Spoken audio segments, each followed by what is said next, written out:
우리가 함께 나눌 하나님 말씀은 사도행전 20장 7절에서부터 12절까지 기록되어 있는 본문의 말씀입니다.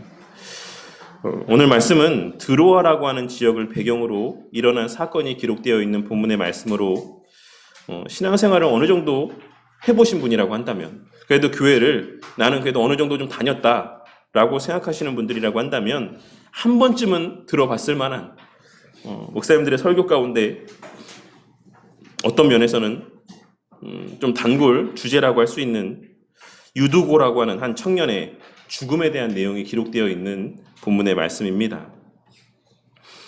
오늘 말씀을 통하여서 우리가 매 주일 모여서 함께 예배드리고 하는 것이 어디서부터 기원한 모습인지와 또한 초대교회 성도들의 예배를 향한 열심, 그리고 그러한 모이기에 힘쓰는 말씀을 사모하는 자들을 향한 하나님의 마음은 어떠한지를 함께 나누며 예배의 본질이 많이 흐려진 오늘날의 이 시대 속에서 우리 신앙의 선배들과 동일한 한 보편교회 안에서의 참된 예배를 드릴 수 있는 은혜와 진정 하나님께서 귀히 보시는 예배자들의 모습이 우리 가운데 자리하게 되는 은혜가 있기를 바라겠습니다. 오늘 본문의 말씀은 앞서도 말씀을 드렸던 것처럼 드로아라고 하는 지역에서 일어난 사건에 대한 기록입니다. 드로아에 있는 교회는 바울 사도가 직접 개척한 교회는 아니었고 에베소에서의 큰 부흥 가운데 복음이 전파되어서 세워진 교회였습니다. 그리고 그러한 드로아에 대한 소식을 듣게 된 바울 사도는 장기간의 순회 사역으로 인한 피곤함 중에도 이 드로아 지역에 있는 교회를 일부러 방문하였고 6절에 기록된 말씀에서와 같이 그곳에서 일주일간 머물며 그들에게 말씀을 전하고 가르치는 사역을 감당했습니다. 그리고 그렇게 일주일이라는 시간이 빠르게 흘러서 이제 어느덧 바울 사도가 이제 그곳을 떠나야 되는 때가 되었는데, 바울 사도는 그곳을 떠나기 전날에도 오늘 본문 말씀에서와 같이 밤을 새워 그들에게 말씀을 전하고 말씀을 가르쳤던 것입니다. 그런데 우리는 7절에 기록된 말씀인 그 주간의 첫날에 우리가 떡을 떼려 하여 모였더니 라고 하는 말씀의 표현을 발견할 수가 있는데, 이는 그들이 예배를 드리기 위해 모였다라고 하는 의미의 표현입니다. 그리고 이를 통해 우리는 안식 후 첫날, 즉 오늘날의 주일에 예수님을 믿는 자들이 모이게 된 것은 사도들에서부터 시작되어서 초대교회 때부터 이어져 내려온 교회의 모습이라고 하는 사실을 다시 한번 확인할 수가 있습니다. 그렇다면 과거 오늘날의 토요일에 해당되는 안식일에 예배를 드렸던 이들이 왜 이제는 그 안식일 다음 날, 곧 한 주의 첫날에 모여서 함께 예배를 드리기 시작했던 것이겠습니까? 그것은 사도들이 그날의 정기적인 모임을 가졌기 때문이고, 또한 보다 근본적으로는 계시의 점진적인 발전의 과정 속에서의 완성되고 성취된 의미에서의 모임이 하나님의 백성들에게 허락되었기 때문이라고 할 수 있습니다. 쉽게 말해 과거 구속 역사의 큰 틀 안에서 아직 예수님의 재림 이전의 시대를 살았던 자들은 그들에게 참된 안식을 가져다 주실 메시아를 기다리며 그 안식의 실체를 예표하는 안식일에 오실 메시아를 기대하며 참되고 영원한 안식을 바라보며 안식일에 모여 예배를 드렸다라고 한다면, 이제 구속 역사의 큰 틀 안에서 예수님의 성육신하심과 죽으심과 부활하심의 과정을 통해 언약의 성취 가운데 그 선취된 언약의 시대를 살아가게 된 신약의 성도들은 참된 안식과 평안에 대한 약속이 성취된 그 주일에 그 언약이 완전하게 완성될 그 날을 대망하며 주님 다시 오실 그 날을 대망하며 함께 모여 주님의 죽으심과 부활하심을 기념하고 이미 허락하신 은혜에 대하여 감사함 가운데 모여 예배를 드렸던 것입니다. 그리고 그렇기에 우리가 믿고 신뢰하는 웨스트민스터 신앙고백서에서는 21장 7항에서 다음과 같이 고백을 하고 있는 것입니다. 일반적으로 하나님께 예배하기 위하여 일정한 시간을 정하는 것은 자연의 법칙에 합당한 것이다. 그래서 하나님은 그의 말씀을 통하여 적극적이고 도덕적이며 영구적인 명령으로서 모든 시대의 모든 사람들에게 특별히 일회 중 하루를 안식일로 특정하여 하나님께 거룩하게 지키도록 명령하셨다. 그날은 창세로부터 그리스도의 부활까지는 한 주간의 마지막 날이었으나 그리스도의 부활 이후로는 한 주간의 첫째 날로 바뀌어졌다. 성경에는 이 날이 주의 날로 불리어져 있다. 이 날은 세상 끝날까지 기독교의 안식일로 지켜져야 하는 것이다 라고 고백을 하고 있는 것입니다. 하나님께서는 6일간의 창조와 하루의 안식하심을 통하여서 일정한 시간을 정하여 모여 예배드리는 것에 대한 분명한 가르침을 주셨습니다. 그렇게 오늘날 우리가 살아가는 이 시대는 구속 역사의 큰 틀에서 하나님의 구속의 계획이 완전하게 다 성취되었다라고 할지라도 율법을 폐하기 위하여 오신 것이 아닌 완성하기 위해 오셨다라고 하는 예수님의 말씀과 같이 안식일 규례를 폐하는 것이 아닌 더욱더 완성된 의미에서의 안식일 규례를 지키는 자들이 되어야만 하는 것입니다. 오늘날 일부 사람들 가운데는 여전히 토요일을 안식일로 여기며 토요일에 예배드리는 것을 고집하는 이들도 있고, 또 어떤 이들은 모든 날이 거룩하여졌다라고 하는 그럴듯한 주장 가운데 일주일에 하루를 구별하여 드리는 주일 예배의 가치를 폄하하는 자들도 있습니다.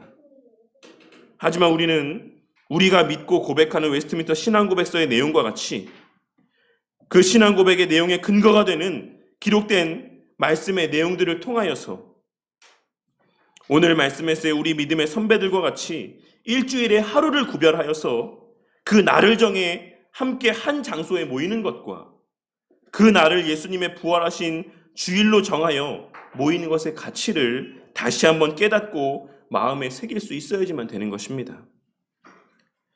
안식할 필요가 없으신 하나님께서 일곱째 날에 친히 안식하신 것은 지치지 아니하시고 피곤하지 아니하신 하나님께서 6일간의 창조 사역을 마치시고 일곱째 날에 안식하신 것은 6일까지의 창조가 완벽하게 더 이상 손댈 것이 없이 완벽하게 완성되었다라고 하는 사실에 대한 표현이자 그 일곱째 날에 그 창조 사역 가운데 속한 자들이 해야 될 일이 무엇인지를 가르치시기 위한 의미가 담겨져 있다라고 할 수 있습니다.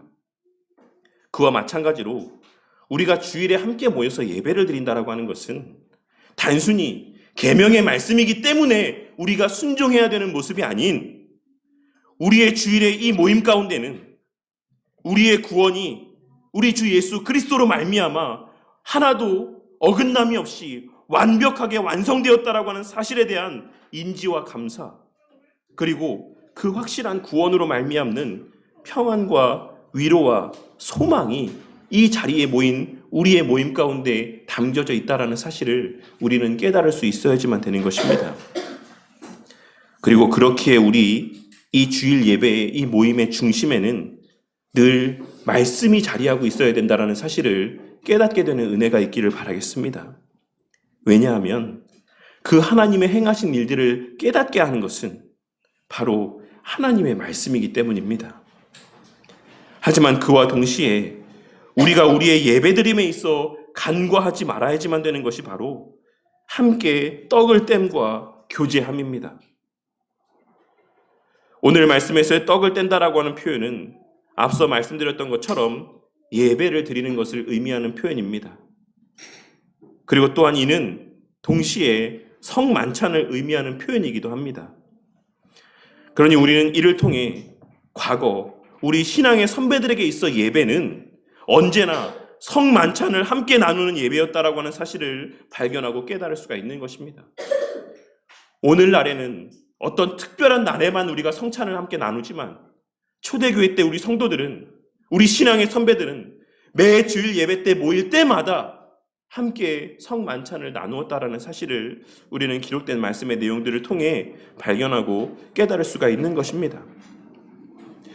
떡을 뗀다라고 하는 표현이 예배를 의미하는 표현으로 여겨질 정도로 예배와 떡을 떼는 것, 즉 성만찬을 함께 나누는 것은 늘 함께 행하여지는 모습이었다라는 사실을 우리는 오늘 말씀을 통해서도 다시 한번 발견하고 깨달을 수 있는 것입니다. 하지만 오늘 말씀에서의 떡을 뗀다라고 하는 표현은 단순히 성만찬을 함께 나눈다라는 의미만을 담고 있는 것이 아니라 우리가 성찬을 함께 나눌 때 제가 늘 기도하는 바와 같이 참된 가족 사이에서의 풍성하고도 기쁨이 가득한 교제를 나눈다라고 하는 의미 또한 담겨져 있다라고 할 수 있습니다. 그러니 초대교회 성도들에게 있어 성만찬은 단순히 예배의 한 형식으로서의 모습이 아닌 실제적인 교제의 수단이기도 하였던 것입니다. 하지만 그럼에도 불구하고 우리는 오늘 말씀에서의 내용을 통해 우리의 예배의 중심이 말씀이 되어야 한다는 사실만큼은 분명하게 마음 가운데 새길 수 있어야지만 될 것입니다. 예배 가운데 교제도 중요하고 기도도 중요하고 그 외의 모든 예배의 순서들이 다 귀하지만 그 모든 예배의 순서와 모임의 중심에는 늘 하나님 말씀이 자리하고 있어야 된다는 사실을 우리는 오늘 말씀을 통해 반드시 깨닫고 명심할 수 있어야지만 된다는 것입니다. 그리고 그 사실을 우리는 오늘 말씀에서의 바울 사도의 강론의 모습을 통해서도 발견하고 깨달을 수 있는 것입니다. 그리고 우리는 오늘 말씀에서의 바울 사도의 강론이 밤중까지 뿐만 아니라 11절에 기록된 말씀에서와 같이 날이 새기까지 계속되었다라는 사실을 확인할 수가 있습니다. 하지만 그 바울 사도의 강론은 성도들은 듣고 싶지 않은데 좀 이제 좀 그만했으면 좋겠는데 왜 계속 이렇게 말씀을 전하는 거야? 라고 생각하는 분위기 속에서 이어진 것이 아닌 성도들과의 상호 교류 가운데 이어진 말씀의 내용이었다라는 사실을 우리는 본문 말씀의 내용을 통해 확인할 수가 있습니다. 본문 말씀에서의 강론할세라고 번역되어 있는 표현은 실제로는 대화하다, 논의하다 라고 하는 의미를 지니고 있는 표현입니다. 그러니 바울 사도는 때로는 일방적인 가르침의 말씀을 선포하기도 하고 성도들은 그러한 바울 사도의 가르침과 또한 선포되어지는 말씀을 듣는 가운데 의문이 나는 것들은 질문을 하기도 하고 또 그것들에서 파생된 새로운 주제들에 대하여서 바울 사도가 또 새로운 가르침을 전하기도 하는 이러한 상호 간의 교류 가운데 그 대화가 그 가르침들이 날이 새기까지 계속하여 이어졌다라는 사실을 우리는 이 말씀의 표현을 통해 확인할 수가 있는 것입니다. 그리고 우리는 이러한 드로아 성도들의 모습을 통해 말씀을 들을 때 끊임없이 궁금한 것들이 생겨나고 그것들을 바울 사도에게 질문하고 그 질문의 내용에 대해서 다시 한번 또 다른 대화의 내용들이 펼쳐지고 가르침이 증거되어지는 이러한 모습들을 통하여서 얼마 전 주일 예배 때 함께 나누었던 말씀 가운데 언급된 거듭난 자의 표징이 되는 그 모습의 실제적인 예가 되는 모습을 발견할 수가 있는 것입니다.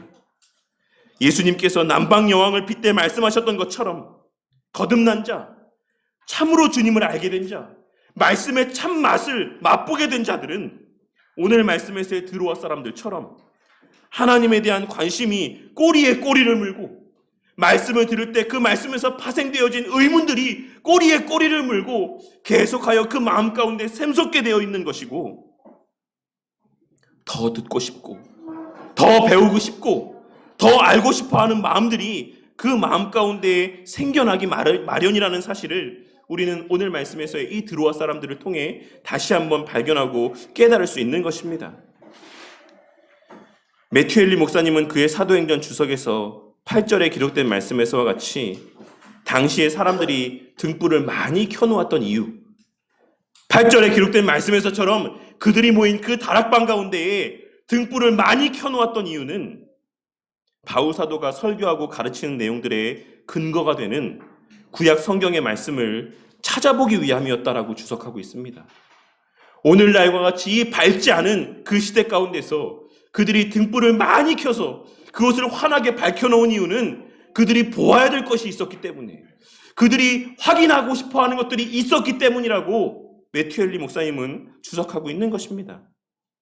그리고 또한 우리는 많은 수의 등불이 켜졌다라는 사실을 통해 그들이 모인 다락방의 크기가 그리 작지 않았다라는 사실 또한 깨달을 수가 있습니다.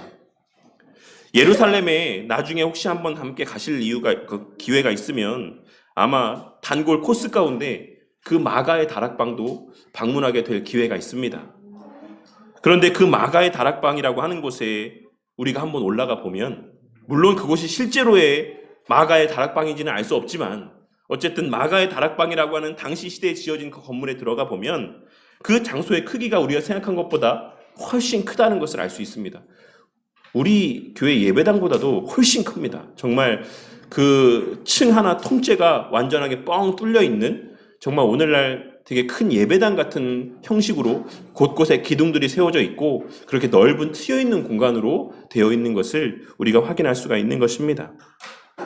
그런데 그곳에 등불을 많이 켰다라고 하는 것은 그곳에 가득 차게 사람들이 모였다라는 것을 의미하는 것이고, 오늘 말씀에서의 유두고라고 하는 청년이 창에 걸터앉게 되었던 것도 그처럼 다락방 안에 사람들이 가득 찼기 때문이라고 칼빈 선생님은 그의 사도행전 주석에서 증거하고 있는 것입니다.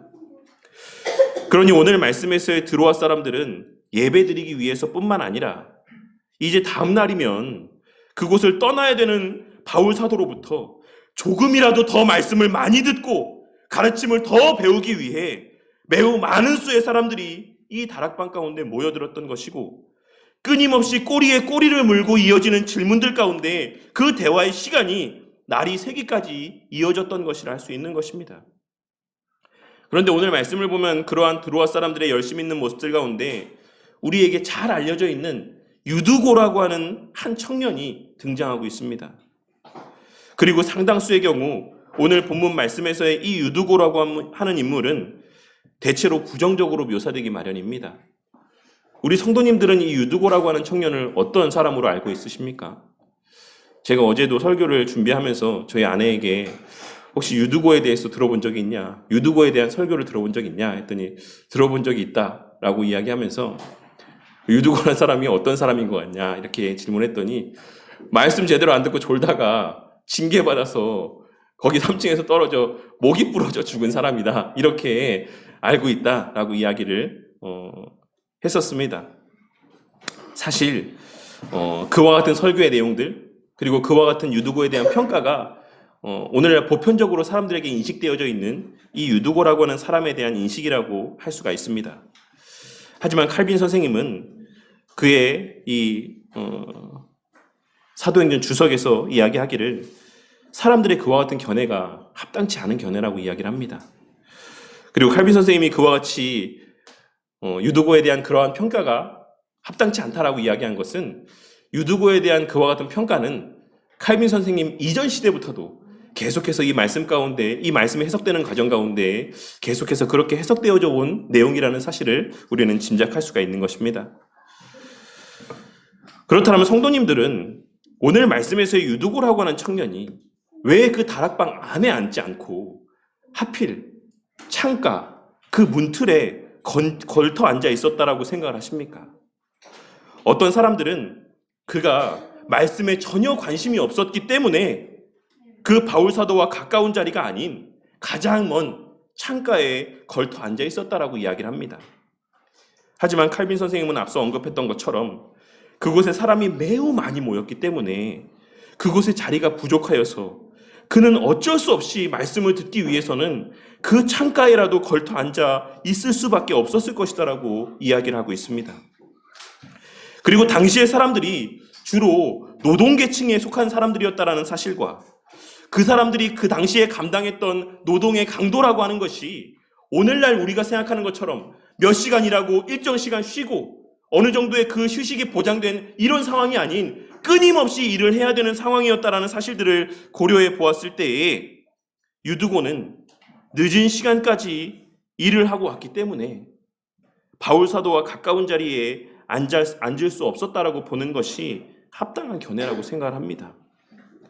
그리고 또한 좁은 공간에서의 등불을 많이 켜놓고 그 모인 곳에서 함께 자리하고 있었다라고 한다면 그 육신의 피로와 그곳에서의 산소의 부족함으로 인한 졸음을 경험하게 될 수밖에 없습니다.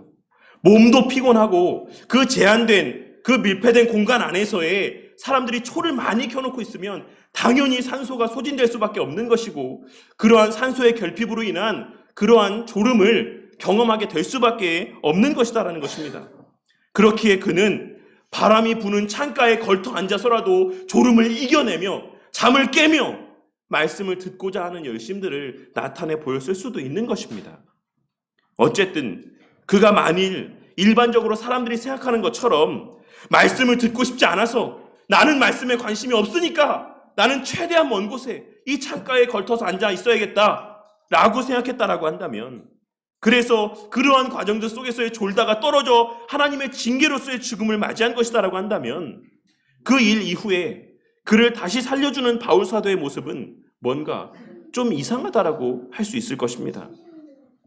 오늘날 이 본문 말씀에서의 유두고라고 하는 인물은 성도들로 하여금 말씀을 집중하여 듣게끔 하고자 하는 목사님들의 마음과 맞물려서 유두고를 봐라, 졸지 마라, 유두고라는 사람은 졸다가 3층에 떨어져 죽었다, 그러니 예배 시간에 졸지 말아라, 말씀 선포되는 시간 가운데 자지 마라, 이러한 말씀으로 오용되며 어쩌면 그러한 목적들 가운데 왜곡된 모습으로 평가받고 있는 인물이라고도 할 수가 있는 것입니다. 저는 이 유두고라고 하는 인물에 대한 칼빈 선생님의 견해가 가장 신뢰할 만한 견해라고 생각을 합니다. 바울 사도는 고된 노동을 늦게까지 하였음에도 불구하고 예배를 드리고 말씀을 듣기 위해 그 피곤한 몸을 이끌고 예배의 자리로 나아왔던 이 유두고를 귀하게 여겼던 것이며, 그럼에도 불구하고 그 육신의 피곤함, 그 육신의 연약함으로 인해 그 졸음을 이기지 못하고 3층 난간에서 떨어져 죽음을 맞이하게 된 유두고를 불쌍히 여겨서 그를 다시 살려내신 것이다라고 보는 것이 오늘 본문 말씀에서의 사건을 해석하는 가장 합당한 견해라고 생각하는 것입니다. 저는 그리고 그것이 하나님의 마음이라고 생각을 합니다. 예수님께서 제자들을 향해 기도하고 있으라 말씀하셨지만 다시 오셨을 때 졸고 있는 제자들을 바라보며 처음에는 책망을 하셨습니다. 하지만 그 이후에 계속하여 졸고 있는 제자들을 바라보시며 예수님께서 어떻게 하셨습니까? 그들 눈에서의 피곤함을 보시고 그들의 육신의 연약함을 보시고 더 이상 책망하지 않으셨던 예수님처럼 하나님께서는 물론 우리의 집중하여 예배드리는 모습, 정말 눈을 초롱초롱하게 뜨고 말씀에 귀를 기울이는 모습, 늘 말씀을 가까이 하고 쉬지 않고 기도하는 모습들을 나타내 보이는 것을 기뻐하시지만 우리의 연약함 또한 우리 주님께서는 잘 아시기 때문에 그 연약함으로 인한 우리의 넘어짐까지도, 말씀에 집중하지 못하는 모습들까지도, 그 시간에 육신의 피곤함을 이기지 못하고 조는 모습들까지도 기꺼이 자비와 긍휼 가운데 용납하여 주시고 더 나아가 그 생명, 곧 그 신앙을 회복시켜 주신다라고 하는 사실을 우리는 오늘 말씀에서의 유두고를 다시 살리시는 바울 사도의 모습을 통해 발견하고 깨달을 수가 있는 것입니다. 하지만 우리가 오늘 말씀에서 간과하지 말아야 되는 것은 그렇게 유두고를 다시 살린 이후에 바울 사도가 한 행동이 무엇이었냐는 것입니다. 오늘 말씀 11절을 보면 유두고를 다시 살린 이후 바울 사도는 성도들과 함께 떡을 떼며 교제하는 시간을 가진 후 날이 새기까지 계속해서 성도들과 대화를 나누었습니다. 본문 말씀에서 이야기하다라고 번역되어 있는 표현은 헬라어 호밀레오라고 하는 표현입니다. 그리고 이 호밀레오라고 하는 표현은 오늘날 설교하는 방법들을 가르치는 설교학을 의미하는 호밀렉틱스라고 하는 단어 표현의 원형이 되는 표현입니다. 그러니 오늘 말씀에서의 바울 사도가 유두고를 다시 살린 이후에 성도들과 나눈 이 대화는 그냥 일반적인 대화, 어떻게 사느냐, 뭐 남편은 어떠하냐, 자식은 잘 크냐, 뭐 이런 이야기들을 나누었던 것이 아닌 말씀에 관련된 내용들을 함께 계속해서 주고받으며 말씀을 전하고 가르치는 시간이 계속해서 이어졌다라는 사실을 알 수 있는 것이고, 그 시간이 날이 새기까지, 해가 밝아오기까지 계속해서 이어졌다라는 사실을 확인할 수가 있는 것입니다. 그리고 그러한 과정 가운데서 죽은 유두고를 다시 살리신 하나님으로 말미암아 드로아 사람들은 큰 위로를 받고 감사와 기쁨이 충만했다라고 하는 사실을 우리는 오늘 본문 말씀 12절에 기록된 내용을 통해 확인할 수가 있는 것입니다. 그렇다면 우리는 오늘 말씀에서 오늘날 우리의 예배와 관련하여 어떠한 교훈들을 발견하고 깨달을 수가 있는 것이겠습니까? 그것은 첫째로는 오늘날에도 여전히 유효한 이 주일의 가치를 우리는 결코 훼손하거나 소홀히 여겨서는 안 된다라고 하는 사실을 발견하고 깨달을 수가 있는 것입니다. 주일은 우리의 육신의 쉼을 위해서 허락한 시간이 아니다라고 하는 사실을 깨닫고 명심함 가운데 살아가는 저와 우리 모두가 되기를 바랍니다.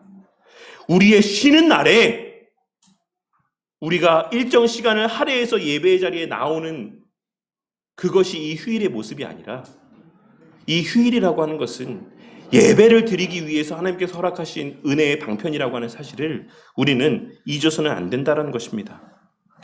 오늘 말씀에서의 드로아 사람들은 주일 저녁에 함께 모여서 예배를 드렸고 그 시간이 날이 새기까지 이어졌습니다. 그렇다면 우리 성도님들은 왜 이 드로아 사람들이 주일에 아침 일찍부터 모이지 않고 왜 이 밤 늦은 시간에서야 함께 모여서 예배를 드렸다라고 생각하십니까? 왜 이 당시에 드로아 사람들은 저녁이 돼서야 함께 모일 수가 있었던 것이겠습니까? 이에 대하여 어떤 사람들은 사람들의 눈을 피하기 위함이었다라고 이야기하는 사람들도 있고 그 외에 다른 이유들에 대해서 이야기하는 사람들도 있긴 하지만 가장 신뢰할 만한 견해는 그들이 낮에는 일을 했기 때문이라고 보는 견해가 가장 합당한 견해라고 할 수 있습니다. 우리가 잘 알다시피 고대 사회 안에는 어떤 특별한 기념일 가운데 쉬는 경우들은 있었지만 오늘날과 같이 정해진 휴일의 개념이 잘 정착되어 있지 않았습니다. 더군다나 농경사회 가운데 있거나 노동업에 종사하는 사람들은 특별히 쉬는 날이 없이 매일의 고된 노동 가운데 살아가는 것이 고대 사회 가운데 일반적인 사람들의 삶의 모습이었다라는 것입니다.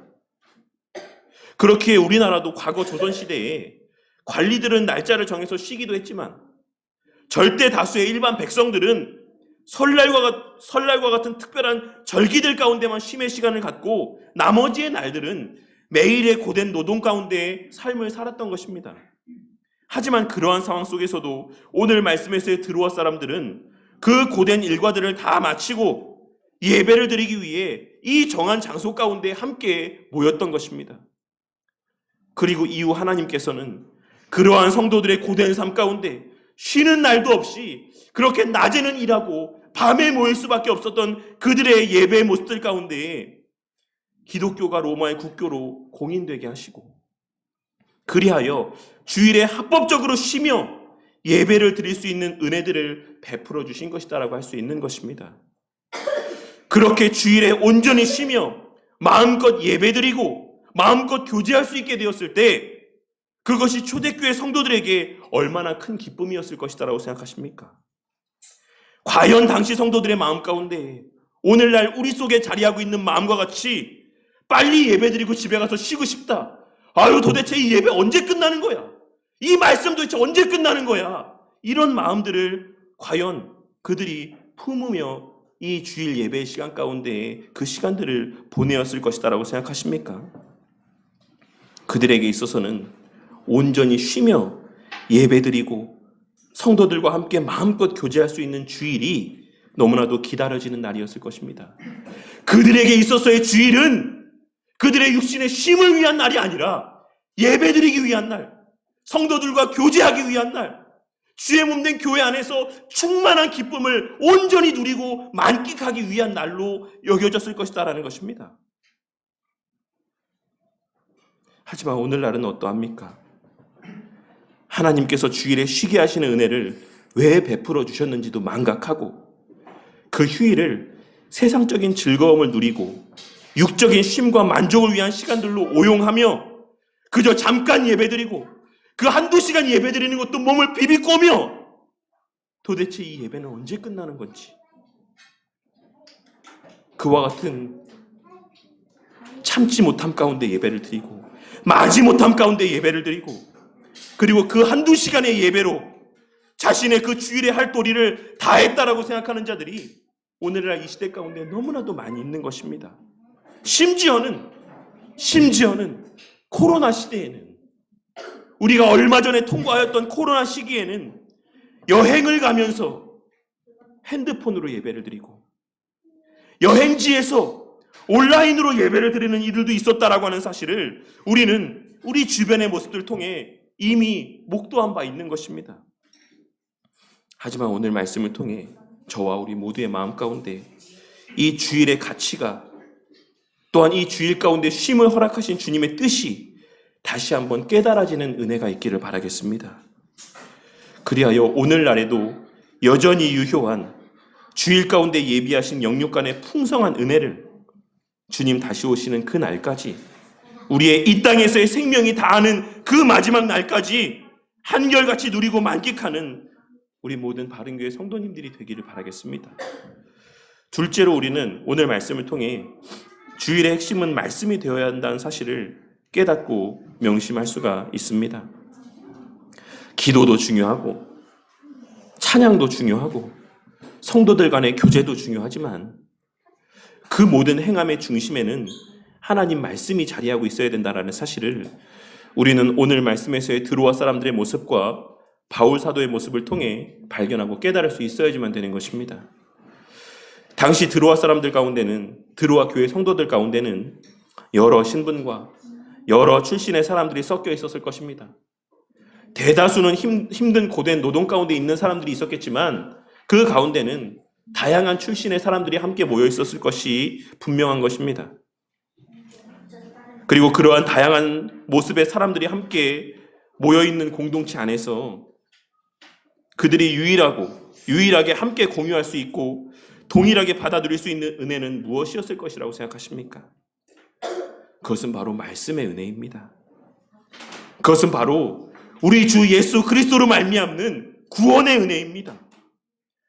그것은 여러 다양한 지체들을 하나로 묶어주는 끈과 같은 것이며, 실제로 성령 하나님께서는 그 성도들을 하나로 묶어주는, 교회를 하나 되게 하는 그 끈의 역할들을 하나님의 말씀을 통해 하나님의 말씀과 함께 행하신다라고 하는 사실을 우리는 오늘 말씀을 통해서도 다시 한번 발견하고 깨달을 수 있어야지만 되는 것입니다. 그러니 언제나 강단에서 바른 말씀이 선포되기를 위해 기도하는 저와 우리 모두가 되기를 바라겠습니다. 그 말씀이 우리 성도님들을 위로하고 우리 성도님들에게 힘을 주며 그 영혼을 다시 소생케 하여 주는 능력의 말씀이 되기를 위하여 기도하는 저와 우리 모두가 되기를 바라겠습니다. 그리고 그러한 말씀을 통한 은혜의 체험들이 늘 성도의 교제의 중심에 자리하기를 바랍니다. 세상적인 즐거움들에 대한 내용들이 아닌, 혹은 어떤 신비적인 체험들에 대한 간증이 아닌, 오직 하나님의 말씀에 대한 내용들, 그 말씀이 실제임에 대한 체험들이 고백되어지는 성도들의 교제가 되기를 바란다는 것입니다. 내 아들이 얼마나 공부를 잘하는지, 내 남편이 얼마나 많은 돈을 버는지, 나의 이 세상에서의 삶의 형편이 어떠한지, 이 세상권의 어떤 가십거리들이 어떠한지, 이러한 것들을 그 모임의 자리에서 나누는 것이 아니라 내가 본 말씀, 내가 들은 말씀, 그 말씀을 체험한 바를 함께 나누고 그러한 은혜들을 함께 나누는 그러한 교제가 우리 교회 안에서의 모든 모임들 가운데 가득하기를 바란다는 것입니다. 그리하여 그러한 모임들을 통하여서 늘 말씀 듣기를 더 사모하고 더욱 말씀을 바르게 그리고 풍성하게 배우기를 소망하고 열망하는 마음들이 우리 모든 마음 가운데 생겨나는 은혜가 있기를 바란다는 것입니다. 그리고 마지막 셋째로는 우리의 연약과 부족에도 불구하고 하나님께서는 말씀을 사모하고 하나님으로 말미암는 은혜를 사모하는 자들을 귀하게 여기신다라고 하는 사실을 우리는 오늘 말씀에서의 유두고라고 하는 청년을 통해 발견하고 깨달을 수 있어야지만 될 것입니다. 목사인 저도 말씀을 읽기 위해 말씀을 펴고 앉아 있으면 졸음이 쏟아질 때가 있습니다. 목사인 저도 때로는 새벽마다 일어나 새벽 기도회를 인도하기 위해 교회로 발걸음하는 것이 너무 힘겹게 여겨질 때가 많이 있습니다. 그리고 어쩌면 목사이기 때문에 주일이 돌아오는 것이 너무 빠르다라고 여겨지고 주일을 맞이하는 것이 너무나 큰 부담으로 여겨질 때도 있습니다. 하지만 그럼에도 불구하고 우리가 위로를 받을 수 있는 것은 하나님께서 오늘 말씀에서의 유두고라고 하는 청년을 그냥 그 죽음의 상태 가운데 내버려 두지 아니하시고 바울 사도를 통해 다시 살리셨다라는 사실입니다. 하나님께서는 그렇게 당신의 자녀들을 소생시키시고 다시 말씀 앞으로 인도하여 주십니다. 우리의 어떠함 때문이 아니라 오직 하나님의 은혜와 능력 가운데 때로는 낙심한 우리들을 다시 그 낙심 가운데서 회복시켜 주시고 육적으로 고단함과 고통 가운데 있는 우리들을 회복시키셔서 다시 우리가 있어야 될 그 자리로 인도하여 주시는 것입니다. 그러니 때로 말씀이 귀에 들어오지 않고 때로 육신의 고통과 힘듦으로 신앙생활하는 것이 너무나도 힘들고 더 나아가 주일 예배를 드리는 것조차도 너무나도 버겁게 여겨지는 때가 우리의 삶 가운데 있다라고 할지라도 낙심하지 마시기 바랍니다. 그게 우리의 이 땅에서의 삶의 모습입니다. 매일 강건하고 매일 영적으로 충만한 삶을 살면 더할 나위 없이 좋겠지만 때로는 우리의 이 세상에서의 일들로 인하여서 사람들과의 관계 때문에, 물질 때문에, 육신의 고된 노동 때문에, 자식들 때문에, 우리가 감당해야 되는 사명들 때문에 그 여러 가지 문제들로 인해 지치고 낙심하고 힘겨움을 느끼는 것이, 그 고단함을 느끼는 것이 우리의 인생의 당연한 모습인 것입니다. 하지만 때로 우리의 그러한 연약으로 우리가 우리의 그 예비된 은혜의 자리에서 떨어지게 될지라도, 그 은혜의 자리에서 떨어지게 될지라도 하나님께서는 그러한 우리를 바라보시며 왜 졸았냐? 왜 넘어졌냐? 왜 시험에 들었냐? 왜 예배에 안 나오냐? 그렇게 우리를 나무라거나 책망하지 아니하시고 우리를 다시 일으켜 세우시고 새 힘을 불어 넣어주시는 것입니다. 이 사실을 깨닫고 우리 주변에 누군가가 시험에 들고 연약에 빠진 모습을 나타내 보일 때 수군수군대며 저 사람 봐라, 졸다가 난간에서 떨어졌다, 죽었다, 그렇게 수군수군대며 소란을 떠는 것이 아니에요. 그 안에 여전히 하나님의 허락하신 생명이 자리하고 있음을 신뢰하며 그에게 나타내 보이실 하나님의 능력을 기대함 가운데 그를 위하여 기도하는 저와 우리 모두가 되기를 바랍니다. 오늘 말씀에서의 바울 사도의 말과 같이 조용히 해라, 떠들지 마라, 수군대지 마라, 그 안에 여전히 생명이 있다. 그는 여전히 하나님의 자녀고 그는 여전히 하나님의 택하신 자다. 함부로 이야기하지 말아라.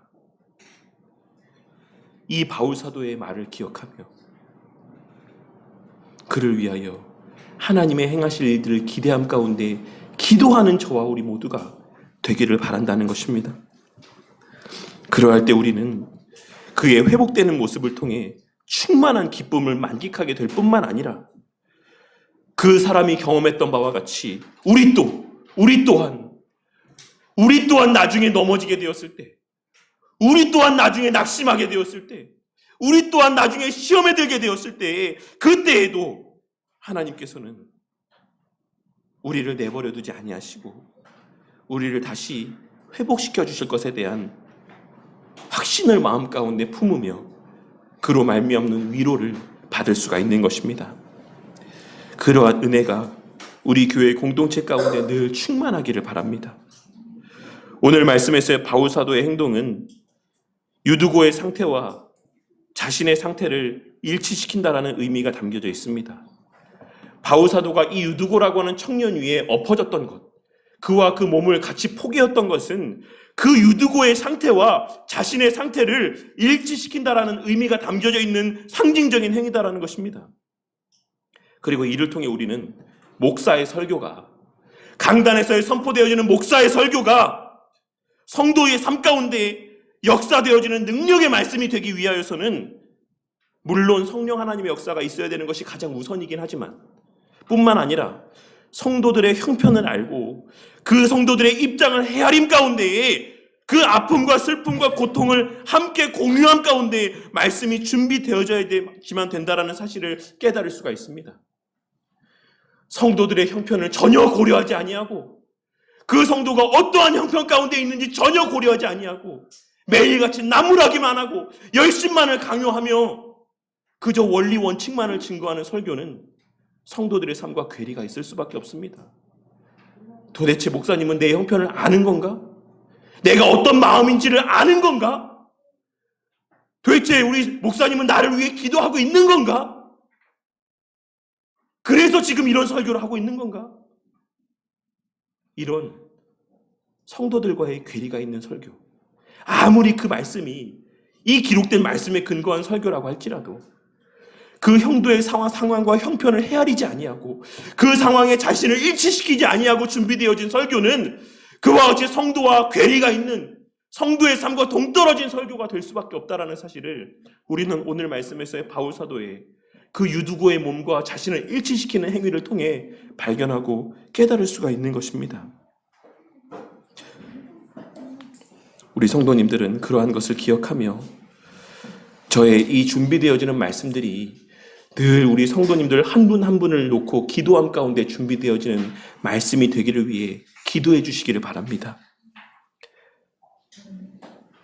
그러할 때 부족한 저를 통해 준비케 하시는 이 말씀이 때로는 우리 성도님들에게 위로가 되는 말씀으로 역사되어질 것이고 때로는 그 말씀이 우리 성도님들에게 힘이 되는 말씀으로 역사되어질 것이며 때로는 우리 성도님들의 잘못 걸어가는 그 걸음들 가운데 그 잘못을 책망하며 다시금 생명의 길로 나오게 하는 그러한 소생케 하시는 능력의 말씀으로 역사되어질 것입니다.